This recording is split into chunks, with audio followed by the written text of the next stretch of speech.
hundumti keessan iyyuu iskiraanii qolidhaa madumaatti nu dhaggeeffadha. Namuma kaleessa uwweedhu biyya lafaa keessatu amma moosuma biraa nama miskiina wayii taa'e. Waldaa keessatti maal gochuu dhufe jedhameera. Ciree nyaadhee laaqana nan argadhaa isaan beeku. Garuu achii ka'ee har'a lamaan hunda isaa yoo kan argadhu beeka. Maan ofii kiyyaa sadarkaa hojjeesurra ga'eera. Waan baay'ee iddootti si dhibu wayii jira. Kana keessa garuu darbitee dhuma nama teessee har'a tarree namaa teessee ni dubbatti. Namni ala namaa arga uffatuma namaa kan arga malee keessa namaan argu. Ilkaan kee kaarrudhaa. Filfiluurraa gara filfeetti warra sirriitti baay'ee na jaallatan filfee naan jedhu. Walirra nammee yoo sirra rakkisee hiika hin qabu naan hin jedhin hiika qaba hundisaa. Dhugaa dubbachuuf nama akka koo ta'uuf hin qabdan miti ree daawwattoota koo. Nagaadhaanis ammoo dhumaatti nu wajjin tura. Jechaa artami. Jechaa jirra.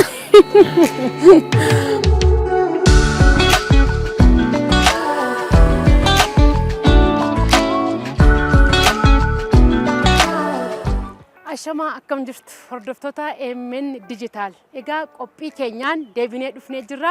Qophii keenya har'aatiin immoo namoonni dhiibbaa gaarii qaqqabsiisan dhalootaaf maadhaa mul'ata. Muuxannoo isaaniirraa yeroo itti nuuf qoodan ta'a. Haga xumuraa qophii keenyaatti nu faana tura.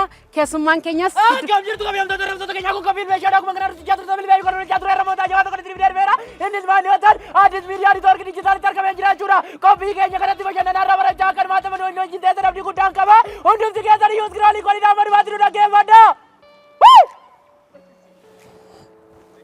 Xumurteetta? Kabajamtoota hordoftoota keenya dhageessanii an homaa hin dhageenye. Egaa keessummaan keenyas isa dhaadhii nama nagaadha seen afeeree jira. Haga xumura qophii keenyaatti nu faana turaan afeeraa keenya. Nagaadhaanis ammoo dhumaatti nu wajjin tura.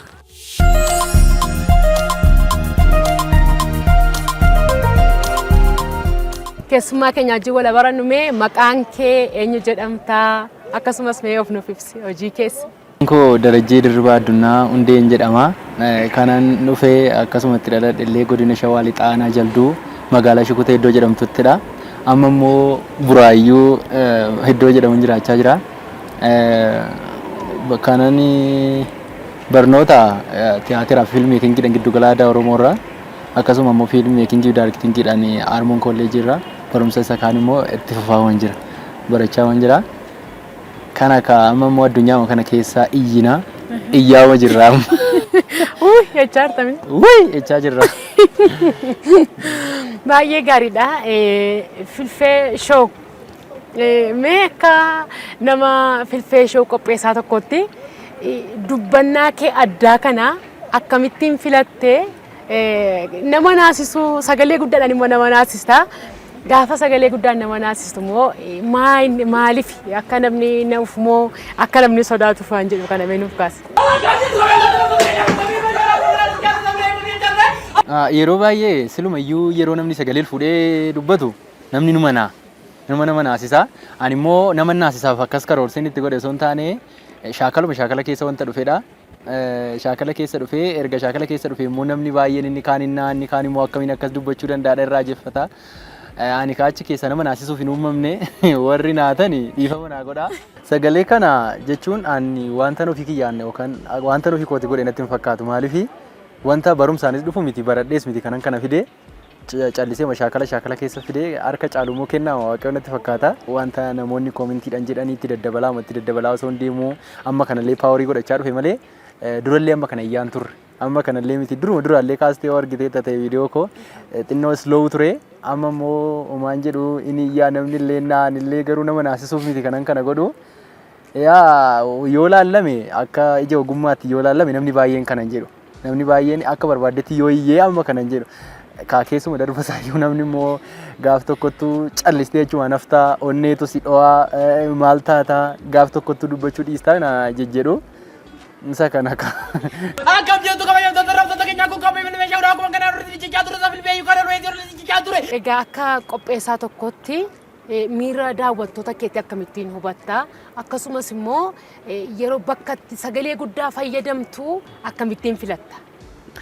Ani amma fakkeenyaaf as keessatti miira daawwattoota kootii argachuuf dhugaa dubbachuuf nama akka koo ta'uuf hin qabdan miti ree kaadha wattoota koo nama akka koo ta'uuf waan hin qabneef harka caalu dhugaa dubbachuuf odensiidhuma kootu jabaadhu wanta ati qofaan dandeessudha wanta sirra qofaa jirudha naan jedha karaa kana odensii koo argadheera jedhee yaada nama tokko tokkotti immoo wantichumti isaayyuu kan hin galleef jira amma fakkeenyaaf namni tokko nama sanaaf fiidbaakii deebisuu osoo hin taane akkam jedhee mayyuu namni nama hubachiifachuu yeroo itti dadhabu jira ani immoo akka kanatti iyyuu odensii koo faana komunikeet godhee jajjabaachuun qaba natti fakkaata kanaan caalayyuu dabalata immoo sagalee guddaa iddoo jedhutti anama fakkeenyaaf sagalee guddaa waan sagalee guddaa fayyadamaa jiru natti fakkaatan akka kootti namatti sagalee guddaa fakkaatee nama yoo naasise iyyuu annaaf waanuma simple ta'e natti mul'atu wayiidha akka kootti garuu nama biratti waanuma aniyyuu yeroo tokko ofitti deebi'een natti fakkaateessa yeroo laalu iyyaan jira wayiidha garuu yeroo achirratti dubbadhu anaaf simple matee yookaan slow matee natti mul'ata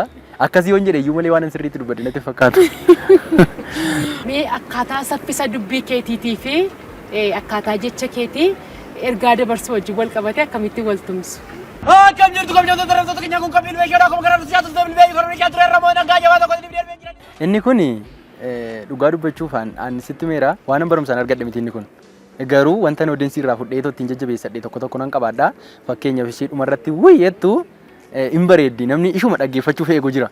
Ishii fedhee ishee baay'ee cimsee lammata immoo ergaa yeroo jettu harka caalu waaqayyo na gargaara dhugaa harka caalu akkasii lammata immoo beeka amma fakkeenyaaf waa'ee addis miidiyaa neetwoorkii dijitaaliin odeessa taananii wantichan dursee konsentriit godha gaafan akka sana isa yaadachuudhaaf nan dhibu amma fakkeenyaaf wanti nuun amma asitti as dhufeef beeka taananii wanticha haasa'aa jechuudha wantichatu spiidii qabaate malee an dhimuma kanarraa haasa'a garuu namaa fi akkamitti waan hiikan qabne dubbataa yeroo itti jedhamu jiraata hiikan qabu wanti haasa'u kunii jedhama garuu wanta dubbachuudhaaf deemu walirra namee yoo sirra rakkisee hiikan qabu naan hin jedhina hiika qaba hundi isaa wanti nani godhu wanti hiikan dhabne hin jiru. Ergaa guddaa dabarsaa jechuudha akkasumas illee dhuguma daawwattoonnis illee baay'ee kan isaan si jaallatanii mee hojiiwwan hamma ammaatti hojjette keessatti kan baay'ee itti gammaddu akkasumas immoo kan immoo utuun hin hojjenne ta'e kan jettu yoo jiraate lamaan kana wal qabsiisii nu kaasi. Dhugaa dubbachuuf isa kana keessatti anumaayyuu hojjenne baay'ee waanuma tokko kuni jalqaba iyyuu miti jalqabne yoo inni fakkaataa naan maaliif umriidhanis ijoolleedha bakka baay'ee ga'uudha maaliif ganaadha karoorani malee hundumti isaayyuu amma hojjedheen jedhamu baay'ee warra hojjetanis jiru baay'ee warra hojjetan jiru ani immoo reefuu hin jalqabne iyyuu kanaafuu gana waan baay'ee hojjedha kana hojjedhee kun naan qatan jedhu garuu umurii nama irra jirutti amman ittiin har'a ga'etti hojjedheera amma ta'e yeroon siin jedhu baay'ee wanta hundumaan dubbatanii dudda dhungatan jedhu miti wanti dubbatanis jira wanti dubbatamus jira garuu inni nama sooshaal miidiyaa koorratti hojjedhe kuni hojii narraa jechuun amma saatiin irra jiru kanatti hojjetameera amma kanatti hin gaa wanta jedhamu miti gama tiiktook irra inni jiru kun xiqqaadha anaaf ija namaattis immoo baay'eedha jedhamee wanti mul'atu hin jiru ka sababiin iyyuuf garuu akkasitti akka madaala akkasinitti hin goddan. Mee hojiiwwan kee kanaaf kaka'umsa maaltu sii ta'e?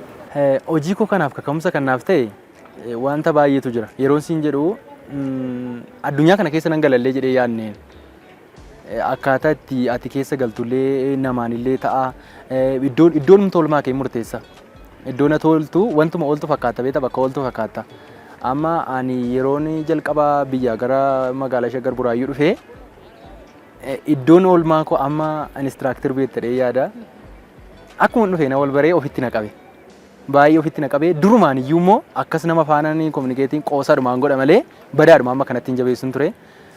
Callisee yeroo na dhufu sana isa bira dhufu inni nama aartiiti nama addunyaa aartii sana keessa jirudha isattan siqadhee innis ofitti na qabee baay'ee barumsa yeroo jalqabaaf isatu na barsiise dhimma aartii kanaa wal qabatu na barsiisee moo na duubaan deebine baay'ee kan natti dadhabee yeroo isaatiin wanta qabu hundumaan kan natti dadhabee amman sadarkaa amma irra jiru kana ga'utti borus immoo waan guddaa irraa kan ga'utti na jajjabeessaa kan jiru isaadha isa biraatu ooleen achumaan addunyaa kana keessatti hafe. Mee kennaa kee kana akkamitti namoonni tokko kennaa uumamaan qaban illee hin beekanii kaan immoo erga baratanii barnootaanis kan argatan jiru kennaa kee uumamaa qabdu kana adda dhamma kennaan kee kan nama hundaarraa kan kee akkamittiin argatte harki caalu harka waan gargaarsuma waaqayyooti. Yeroo isin jedhu namni yeroo baay'ee ofirratti hin argu. Wanta godhu tokko namu hawaasuma keessatti wanta ati gootu hundi isaatu aartiidha. Namni silumayyuu aartiidha gaafuma dhalatu yoo aartii wajjin dhalateedhama. Jabeeffachuudha ogummaadhaan. Yeroo isin jedhu ogummaadhaan jabeeffadhu wanta hojjetu tokko uumamumaan gaafa as ba'usi bakkee itti xiqqooshi effektii godhatu sin qabaata. Iddootti immoo bareedu sin qabaata. Amma fakkeenyaaf ani yeroon akka kanatti taasisu amma fakkeenya as keessaa wanta ta'ee maanoo wanta tokko wayii nan argaa amma as keessa wanta hin taane wayii wanta ija kaameraatti hin tolle wayii keessan galchu maaliif kun immoo ogummaa keessaan dhufaa jechuudha. Ija koorsii ogummaa sana gaafa fudhattu addunyaa aartii sana keessatti isa kana sirreeffatta. Fakkeenyaaf callistee ammoo sabuma kennaa isaa qabduu fi kennaa isaa qaba wanta ta'eef nan danda'a wanta ta'eef jettee as baaftee naani iddootti si jalaa fudhatamoo dhabu jira iddootti fudhatamu immoo hin jiraata. Sanaaf immoo ogummaan hin barbaachisaa namni hundumtiyyuu kennaa qaba. Kanumaaf iyyuu immoo ogummaadhaan dabaltee gaafa ta'u immoo baay'uma asseeftii akka qabaatu godhaata jedhee yaada akka kootti kaane. Ogummaan immoo baasee mul'isa kennaa kee ganamaa jechuudha. Sirri. Mee filfee showuu maalidha nuufis? Moggaasisaas hin gallee daawwattoonni keenya illee beekuu dhiisuu danda'u. Mee nuufis? Filfee showuun filfee maqaa kooti. Maqaan baay'ee jaalladhu. Jechuun maqaadhuma baay'uma natti tole maqaa koosa sanarra isan jaalladhu. Namni baay'eenis kan ittiin na beeku. Filfiluurraa gara filfeetti warra sirriitti baay'ee na jaallatan filfee naan jedhu naa jiraadha. Arramoo wanta tokko bakka ta'e taruma maanaam gurgurii wal qabnee naana wanta ta'e gara keessatti fidee dhufe. Filfee showuu walumatti mul'ata koo gara fuulduraadha. Nan milkeeffadha gaaf tokko inuma naa milkaa.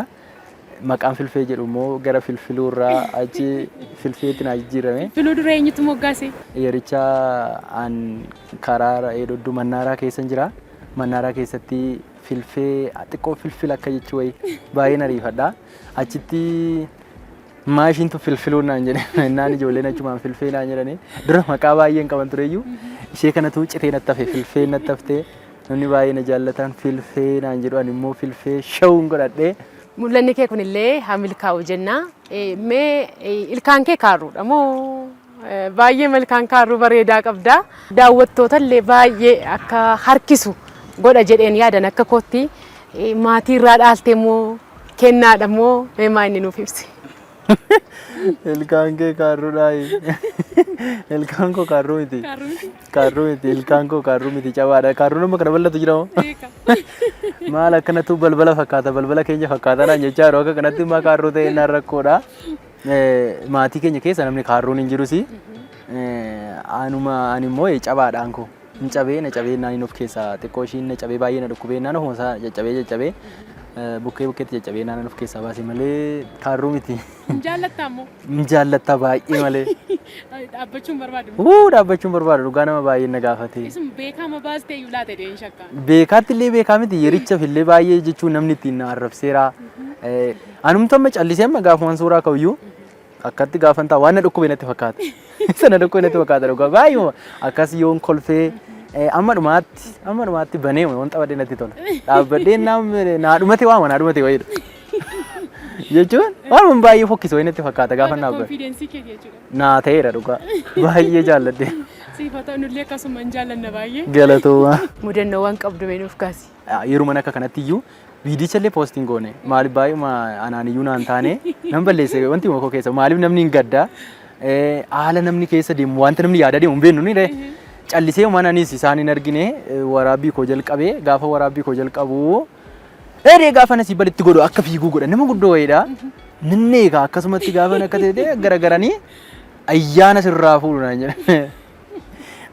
Jechuun bakka waan tokko dubbanne dhiifama haaromee natti hin jedhee nan dhaabe waraabni naannoo sanatti ka'ee nu deeme mudannoodha. Kunis maaliif namatti muufata akka tokkotti maaliif inni kun naachuraalidha achi duchatti wanta ta'e footoo waan ogummaadhaan dabalame akkas gochuuf deema akkas ta'e wanta jedhamu ta'e normaal.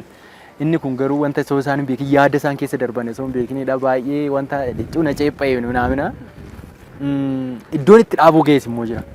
Wantuma kana iddootti wanti hundi sitti dhufee wantuma addunyaa kana keessaa baay'ee iddootti si godhu sin jiraata. Maaliif dirqama gaafa iddoo as keessa jiraatani namni ala namaa arga uffatuma namaa kana arga malee keessa namaan argu. Gaafa kana immoo akkamitti akkati jiraattu sumaa fi waaqa kee beeka. Inni kun challenge si godha isa kanaaf immoo waaqayyo jira. Gara fuulduraatti illee mul'ata kanallee galmaan gaachuuf haalli jireenya keetii wantoonni gufuu si ta'an fa'aa jettee yaaddoftu maal fa'i? Amma dhugaa dubbachuuf ammaaf illee homaa miti.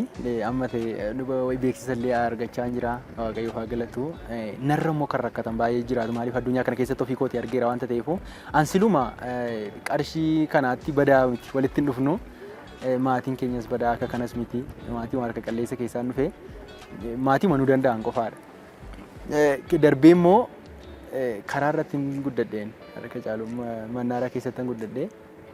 Hamma dhaba argeera hundumasaa amma eessatti akka argatan eessatti akka dhaban argeera walitti barreerra siin jechuuf hin jedhee argadhus dhabus homaanatti hin fakkaatu qoonqoo kootti hin barbaadadha malee amma immoo ergaas magaalaa kana gallee addunyaa kana keessa seennee gaafa nama addunyaa kana wanta kana hojjettu namni xiqqaatu namni sitti gammadu hin jiraata. Namni sun jireenyi kee waanuma qajeelee fi waanuma ta'eef sitti itti fakkaata. Namni hundi akka sanatti asseeftii hin godhu. Maaliif keessumaa gaafa TV irra iskiriinii wayirra naannoftu waanuma qarshii ammaaraa oltu sitti fakkaata. Addunyaa sanatti namni nama yaadu jira. Achi keessatti garuu chaalenjii hunduma isaa darbinee amma dhugaa waaqayyoof haa galatu nyaachaa jira. Uffachaas jira. Garuu kanaa gadi jiraadheeraa siin jechuuf hin jedhee. Mee haala guddina keetii keessatti naannoo buufata konkolaataa keessatti sababni si geesse sun maaliin wal qabatame nuuf kaasi? Yeroo siin jedhu dargaggummaan hin jiraata. Maatii ofiiti yeroo jechuun hin ajajamu yeroo itti tokko hin jiraata beektaa? Yeericha ni ba'ee isan ba'e immoo seerumaan hin jireenya arge. Akkamitti akka jiraatamu akkamitti nama faana understand wal gootee akka jiraattu seerumaan hin argee. Chaalenjiin gaariidhaan inni siin jedhe tokko ofiisa kana yeroo sana ala bulleerra konkolaataa keessaa sissaaba namaa jala bulleerra rooba keessa bulleerra ifatamneerra reebamneerra inni kun noormaali maaliif jireenya jiraattu keessatti gaafa kana argaa deemtuu jireenya isa dhufu jabeeffatta akka sanatti yaadaanii akka kootti garuu achi keessaa ba'anii waan nama ta'u namatti hin fakkaatamu yeroo baay'ee jechuun gaafa ijoollee mannaaraa jedhanii waan nama ta'a wayii yaadan sitti beekte. Garuu bakkuma barbaadde kaa'amee nama hin ta'a. Anaan amma nama hin ta'u jedhameeraan. Jechuun bakka wanta namatti hin tolle, wanta nama jibbisiisu hojjedheera. Wanta namni uumaa irraan bakka waanuma aadaa duudhaa namaatti hin tolle dhugee akka barbaadde ta'ee namni maallaan jedhaa dhiisee maatii koo arrabsiiseera manatti. Bakka iddoo inni kun nama hin ta'u iddoo jedhamee ka'ee amma anaanuu nama hin ilaalaa jira. Maan ofii kiyyaa sadarkaa hojjeessu irra ga'eera waan baay'ee iddootti si dhibu wayii jira. Kana keessa garuu darbitee nama teessee har'a tarree namaa teessee hin dubbatta. Kanaafuu dhuguma dubbachuuf jechuun miira koona tokko gaafan isa deddeebi'ee yaaduu fi wanta kanarraa maafan namatti himu wayii faana jajjachiisaati iyyuu dhuftee laayinii kootti naa galte malee galatoomisin jecha dhugaa dubbachuuf namoonni viidiyoo kana argaa jirtanii hin danda'ama addunyaa sana keessaa ba'anii nama ta'uun addunyaa sana keessaa ba'anii guddachuun sadarkaa barnootatti achitti waafanii namaaf ergamanii gadaantummaa yoo namatti dhagaamee guyyaa tokko immoo ka'anii akka namaatti tarree tokko ta'anii hin dubbatama. Akka kanatti uffadhee akkanatti dhiqadhee tarree namaa taa'uu koottanii baay'een gammadaama. Dhugaa dubbachuu maaliif bakkee abdii kutannaa sanaan ka'e. An dhugaa rabbii yeroo inni sitti mammaa achi qarshii yaadu wanta ta'eefu nan argadhaaf hin argadhuu isaan beeku. Ciree nyaadhee laaqana nan argadhaa isaan beeku. Garuu achii ka'ee har'a lama hunda isaayyuu akkan argadhu beeka. Maaliif nama faana ooltaa ofii kee hojii mataa keetii qabdaa miidiyaa mataa koo qaba amma yaa xiqqaatu. Kanarraa jechuun yaa xiqqaatu qarshii wayii nan argadhaa mana kiraa nan kaffaladhaa uffata koo nan bitadhaa kana godheennaan kana caala nama ta'uun inni kaan immoo step by step akka sanatti yaadaani. Kanaafuu namoonni addunyaa kana keessatti akkasuma viidiyoo kana daawwachaa jirtanii ana obboleessa keessan filfeenii akka wallaalaa tokkootti dhugaa isinitti himaa. Addunyaa sana keessatti abdii kuttanii warri jirtan akkasuma suusii garaagaraatiin yaada garaagaraatiin qabamtanii warri jirtan hundumti isaa hin darba. Dargaggummaa dhumatu akka sana nu godha. Dargaggummaan isin darba, bareedinni isin darba, qabeenyi hundumti isaa hin darba. Numa nama taa'ama isiniin jechuuf hin jedhee abdiin kutinaa isiniin jaalladha. Kan jirtu kabajamtoota dargaggoota keenyaa kun qabiin meeshaa akkuma kanaa rutichaa ture sabni beeku kan rutichaa ture arramoodha sooramaadha seetanii mataa gubbaarra dalaabatu soorameen kun akkanatti seetanii mataa gubbaarra dhaabadhee dhufe. Namoonni egaa amma yeroo ammaa dargaggoonni keenya suusii adda addaa jireenya mallee keessatti kufanii jiranii hedduu isaaniitu jira. Abdii kutatanii jireenya kaleessa keessaa baate sana keessatti dadhabanii nama harka qabu dhabanii jiran baay'ee isaaniitu jira. Mee ati akkamittiin achi keessaa baate? Dargaggoonni kunis namoonni jireenya akkasii keessatti kufanii maatiin abdii kutatee fi hawaasni naannoon ofiiyyuu abdii ofii kutatanii jiran kun akkamittiin keessaa ba'uu danda'u maal gorsita siin maaltu bu'uura siif ta'ennaan keessaa baate waan sana nuuf qoodi. Akkaataa nama keessaa ba'umsa kooti nama faana walittan si qasiin jedhee namni immoo amma maatiitti sixxuu si gorsa.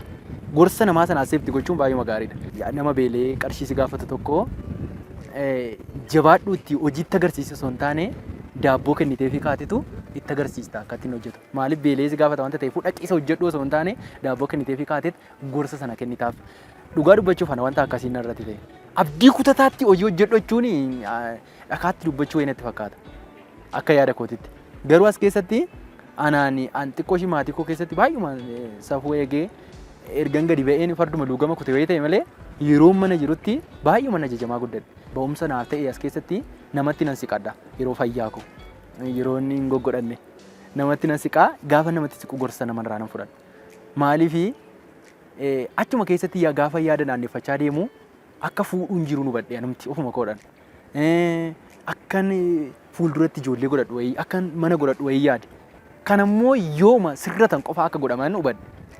Kanaafuu gaafa namni na gorsu maalla gorse namni sun wanta jedhuun irra deddeebi'ee akkuma namni hundiyyuu beeku immoo namni amantaa adda addaa qaba. Bakkan keessa ture sana gara amantaa pheenxee yookiin kiristaanummaatti dhaqee gaafa achi dhaqu immoo achitti naamusa baratta. Wantuma hundumaa si barsiisu. Gaafan kan hunduma isaa iddoo tokkotti baradhu ciruma ana nama hin ta'u jedhame santu dhugaa dubbachuuf ana waldaa keessatti maal gochuu dhufe jedhameera. Maaliif alatti wanta biraan nama beekan maal gochuu dhufe jedhameera. Iyyaan nam tokkos kottu akkas godhinaan hin jennu. Ofuma koon dhaqee gaafa naqu immoo isa tokkichumaan akkan ta'e wayiin ta'e isuma dhugaa dubbachuuf hanumaafuu gaafa deebi'ee yaadu kolfa wayii natti uuma. Namuma kaleessa uwweedhu biyya lafaa keessatu amma moosuma biraa nama miskiina wayii taa'e. Akkamitti akka akkana ta'e hanumaafuu gaaffiidha isuma dhugaa. Gaafa kana yaadamu carraa ittiin nama asseefti gootudha. Akkamitti nama kaaniif illee keessa ba'umsa taa'isa jedhuu fi namumatu na gorsee gorsa namaan fudhee keessumaan ba'e. Fayyadama sooshaal miidiyaa kanaa wajjin wal qabatee yoo agarte immoo dhaloonni utuu hubannoo isaa beekumsa isaa hin qabaatiin tiktookis ta'ee sooshaal miidiyaa wantoota safuu adda addaa cabsan aadaa cabsanii wal qabatee yerootti hojjetan baay'ee isaa sooshaal miidiyaa irra gaafa deemu hin argina. Mee dhaloonni akkaataa sooshaal miidiyaa itti fayyadamu safuu hawaasaa wajjiniin wal qabsisee akkam gochuu qaba jettee gorsita? Wantuma hundumaa nurra kan beekan jiru. Isaan osoo dubbatanii baay'ee natti tola. An garuu akka kooti akka filfeetti wanta dubbadhu tokko yoo jiraate sooshaal miidiyaan akka abbaan itti fayyadamedha. Kanaan dura dubbadheen ture gaafii irratti. Yeroo baay'ee namni immoo sababuma aappittiin harka isaarra jirtu bilbila isaarratti gadi buutee jirtuu fi akka barbaaddetti gara barbaaddetti jajallisa. Waanuma inni abboomuu danda'uuf. Kun immoo saayid effeektii isaa guddaadha. Keessumaa immoo yeroo ammaa kanatti. Kanaafuu namni hundumtuu argaan jiraani ofii keenya irratti wanta ta'u anarratti wanta naa jedhamu bakka sirriirra immoo wanti amma nama gammachiisu tokko yoo jiraate laanii magaalaa irratti dhufe abbaan argee gadi ba'ee akka barbaadde ta'uu hin danda'u. Inni kun baay'ee wanta baay'ee barbaachisa. Wanta hin taane sooshaal miidiyaa ofii irratti fayyadamuu dhiisuun gaariidha. Maaliif ofumaayyuu deebisee nama gaabbisiisa wanta ta'eef. Haa ta'u mee waan dubbachuu barbaaddu ergaa dabarfachuu barbaaddu yoo qabaattes carraan siif kenna. Ergaan ani qabu asirratti baay'ee isaa dubbanneerra harka caalu garuu wanti irra deddeebi'ee jireenya koo keessatti illee anumaan illee konfiyuus na godhu yeroo baay'ee immoo soon irraa dubbadhee jedhee fakkeenya maaliif addunyaama keessa jirtuu fi wantuma sirra ga'ee fi wantuma jiraatte wayyoo dubbatte sitti tola beektaa. Kanaaf jedheen kana irra deddeebi'a maaliif namni kana jiraateera namuma argeetu jiraata maal hundumtuu numa jiraataa kun waan guddaa ta'eeti jedhamee akka inni xiqqoo shimbushoofnee abdii guddaan qaba maaliif jireenya wanta ta'eef jireenya maaliif namni hundumtuu karoora qaba karoora dhalateef qaba namni hundumtuu karooraan dhalata miti reeslumayyuu wanta biyya lafaa kanarra dhufeef qaba hundumti namaa. As keessatti garuu namni hundumtuu gatii qaba. Namni tokkoon namaa gatii qaba maaliif an gatiin qaba wantan bor godhu wayiin qaba. Amma lubbuun koo biyya lafaa kanarra jirtu ta'anii nama bu'aa buusuu danda'u ta'uun qabaa jechuudha. Kanaafuu namni yeroo baay'ee immoo kan yeroo nama jalaa dhumtu iddoo nan dura dubbadhe sanaattidha. Bakkee sana barandaa iddoo jedhamu namni jechuun sababii nan isa kanarraa dubbachuu fi barbaadee fi namni hundumtuu gatii qaba nama bu'aa buusuu danda'u ta'uu qaba jedhee waan nama nuuf akka kana jedha. Yeroon kana dubbadhu immoo namni narra guddaanis jira. Namni narra guddaan kana ibsuu danda'u jira. Ani immoo akka walaalummaa kootti wanti ibsuu fi jireenyichi hin jiraadhe sanarraa wanti xiqqoo ishii namaa fi qooduu barbaadu tokko yoo jiraate namni kana keessa teessee abdii kutatu tokko yoo jiraatee fi namni immoo fuulduratti ijoollee nama yeroo baay'ee wanta akkasii yaada akkasii maaliif alatti jireenya firiideemiidha. Kanaaf namni gadi fiiga. Firiideemiidha fuuldura isaa sababii hin argineef gadi fiiga wanta ta'eefu fuuldurri isaa immoo badaa ta'a. Maaliif achitti araada garaagaraan qabamteennaan araada keessaa bahuun salphaa miti. Kanaafuu namni hundumtuu suuraa of eegee akkasuma immoo maatiin ijoollee ofii baay'eedhuma jechuun ajajamuu dhabuudhaan kan gadi ba'anidha malee fi wallaalummaadhumaa fi beekee miti kan namni gadi fiigu. Maaliif achitti namni maallaan jedhaa fi gorsuma dhaga'uu dhabuudha. Harka caalu ijoolleen yoo viidiyoo kana ilaalaa jirtu nana mana xiqqaan guddaan har'a waan xiqqoo tokko akkan isinitti abdii guddaan qaba. Maaliif gadi fiiguun hin barbaachisu. Gadi ba'anii yennaanii araada barta. Araadni immoo eessumatti barumsas kennuu hin danda'u. Yerichaaf sammuu keetiif gaarii sitti fakkaata malee badaadha umurii kee irratti. Fuulduratti namni baay'een ijoollee godhata, gaa'ela godhata, maatii godhata, mana godhata. Gaafa kana yaadu immoo jireenyicha faana baay'ee neegatiividha. Maaliif namni achi taa'ee jireenya gaarii jiraatu hin jiru boo'icha dhumni isaa. Nama biratti asseeftii dhabdaa. Yerichaaf garuu waliitti nama achi jirutti baay'ee gammadda. Ani ofii kooti argeera waanta ta'eefini. Yaa xiqqaattu yeroon xiqqoo jiraadhe sana keessatti jireenya koorraa wanti irratee jira. Maaliif yericha wanta gochuudhaaf barbaadu tokko baay'ee ture wanti na darbee jira. Wanti amma ammaatti jireenya koo keessa neegatiivii ta'ee taa'u tokko jiraata. Maaliif sababiin yericha itti gube sanaaf soo yericha manuma maatii koo tureera ta'ee ani ofii kooti har'a nama guddaa kana caalu wayiidha.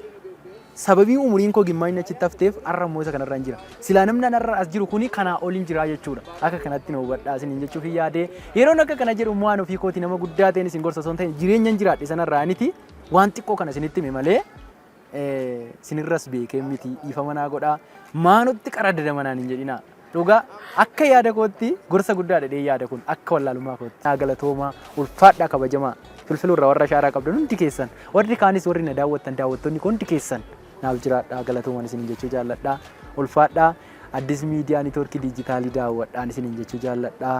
Egaa anoo maqaan keeyyoon harkaa badee filfilumaan ansi beekaa